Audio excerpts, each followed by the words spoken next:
हिंदुस्तान को नानी याद आ जाए, सैंडविच हो जाए, अपनी मईशत, अपने दिफा के हवाले से, अपनी सियासी माशी खास तौर पे सिचुएशन हुई भी है। क्या हो गया, अल्लाह खैर करे। बिल्कुल, ट्रंप ने चीन के सदर को मदऊ कर लिया है, लेकिन जो मोस्ट एक्सपेक्टेड थे मिस्टर मोदी, उनको नजरअंदाज कर दिया। डिफरेंट किस्म की इंडिया के अंदर ऐसी ताकतें नहीं है, कुछ ताकतें इंडिया को दाएं खींच रही हैं और कुछ ताकतें इंडिया को बाएं खींच रही हों। उनको ये प्रॉब्लम कोई नहीं है, हमारा ये प्रॉब्लम है। मोदी को कोई उन्होंने स्नब नहीं किया। राइट। मोदी साहब को स्नब करना कोई आसान काम नहीं है। आपने 100 मिलियन डॉलर लिए हैं, we are not talking of small change. Elon Musk ने 250 मिलियन डॉलर दिए। How can you ignore his interest, right? तो it is very important for him to be able to satisfy this, इसलिए वो उसको office दे रहे हैं भाई white house के अंदर।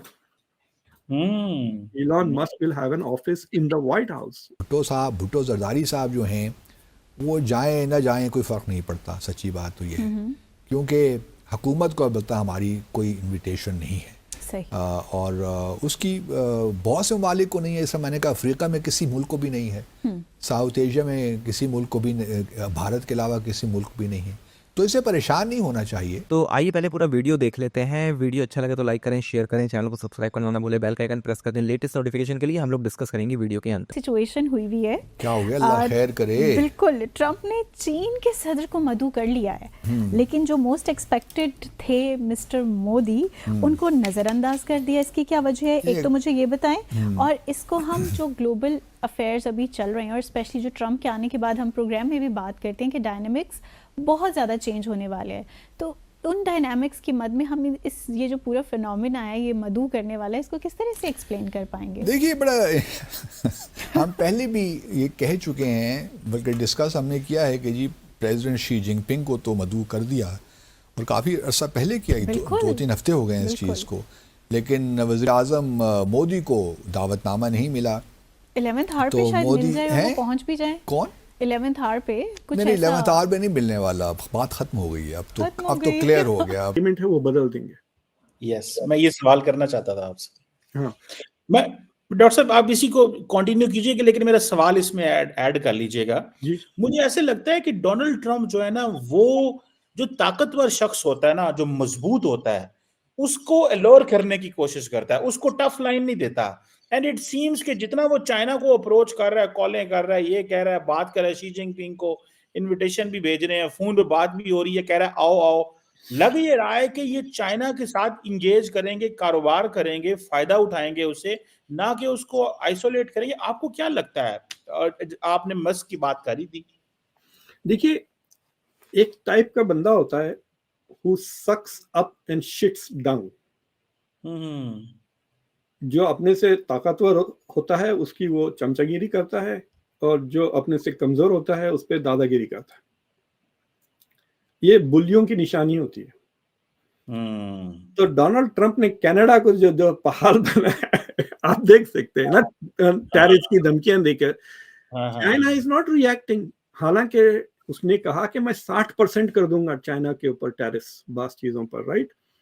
और ईवी पे तो ऑलरेडी 100% लग गए, उसको डबल करने वाला है डोनाल्ड ट्रंप। वो उसने बाकायदा ऐलान किया कि एक भी इलेक्ट्रिक व्हीकल चाइना की अमेरिका में नहीं बिकेगी। बट द थिंग इज के चाइना इज नॉट ऐसा डर के रिस्पॉन्ड नहीं कर रहा चाइना, जिस तरह से कनाडा ने डर के घबरा कर रिस्पॉन्ड किया, राइट? मेक्सिको ने भी काफी सेंसिबल तरीके से रिस्पॉन्स किया। तो जो मुल्क डर जाएंगे इसकी धमकियों से, वो उनको और डराएगा, और जो कंट्रीज पुश बैक करेंगे ना, वो उनसे नेगोशिएट करेगा।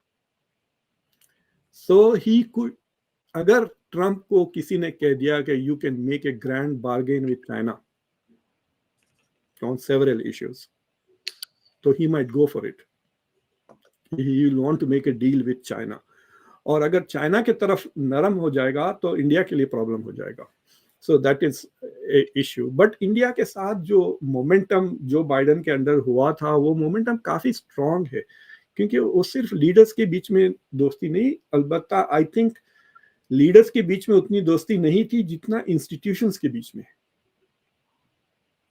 इंडिया के इंस्टीट्यूशंस और यूएस इंस्टीट्यूशंस में जो कोऑपरेशन बढ़ रहा है और एक दूसरे की अप्रिसिएशन और ज़रूरत की जो रिकग्निशन हो रही है, I think that will continue. और जो लोग आ रहे हैं ना, दो किस्म के लोग हैं। एक बात लोग ऐसे हैं who are sympathetic to India anyway, जैसा कि तुलसी गैबर्ड है। ये माइकल वॉल्स जो नेशनल सिक्योरिटी एडवाइजर है, national security adviser of Trump was chairman of the India caucus in the Congress. Yes, अभी वो 2-3 महीने पहले इंडिया जाके भी आए, इज वेरी प्रो इंडिया।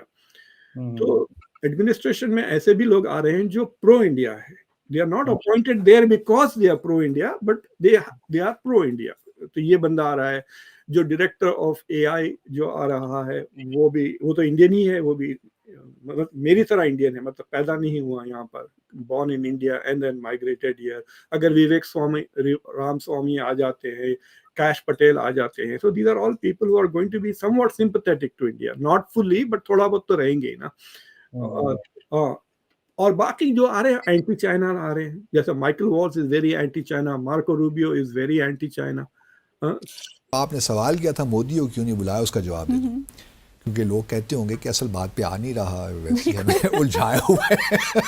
अच्छा, वो उसमें कोई साइंस नहीं है या कोई बहुत ऐसी परेशानी की बात नहीं है मोदी साहब के लिए, क्योंकि ट्रम्प साहब ने एक मुख्तलिफ क्राइटेरिया होता है ना चीज़ों को देखने का, तो उन्होंने एक क्राइटेरिया अपनी दावतनामे भी देने का बनाया होगा कि मैं यूरोप में पॉपुलिस्ट लीडर्स को बुलाऊंगा, साउथ अमेरिका से भी जो राइट विंग के लोग हैं उनको बुलाऊंगा, अफ्रीका से मैंने किसी को नहीं बुलाना, चाहे जो भी हो जाए, तो किसी को नहीं बुलाया, और एशिया से मैं सिर्फ उन ममालिक को बुलाऊंगा जो क्वाड के मेंबर हैं।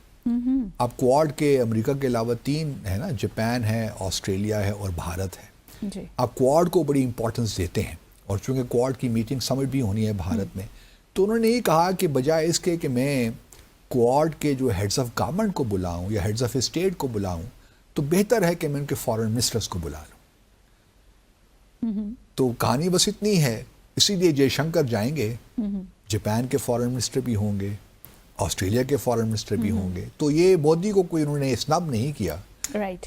मोदी साहब को स्नब करना कोई आसान काम नहीं है, लेकिन ये है कि उन्होंने इन तीनों जो क्वाड के उनके फॉरेन मिनिस्टर्स हैं उनको मदऊ कर दिया। डॉक्टर साहब ये बताइएगा, ये क्या अप्रोच है अमेरिका की? या एंटी चाइना ले रहे हैं, प्रो इजराइल ले रहे हैं, ये क्या अप्रोच है? मतलब ये बैलेंस क्यों नहीं लेते? या is it necessary to be the part of an administration? ये अपने खुल के कार्ड्स दिखाने जरूरी हैं फॉर गेटिंग कन्फर्मेशंस और being part of any block और क्लब और पार्ट ऑफ एनी पार्टी? तो देखिए, अब अमेरिका में आप कह सकते हैं कि 2 बड़े ट्रेंड्स चल रहे हैं फॉरेन पॉलिसी के, एक चाइना और एक इजराइल। हाँ, और किस्मत इनके ऐसे हैं कि इनको ऐसे बंदे मिल गए हैं जो pro Israel, anti China, anti Iran है।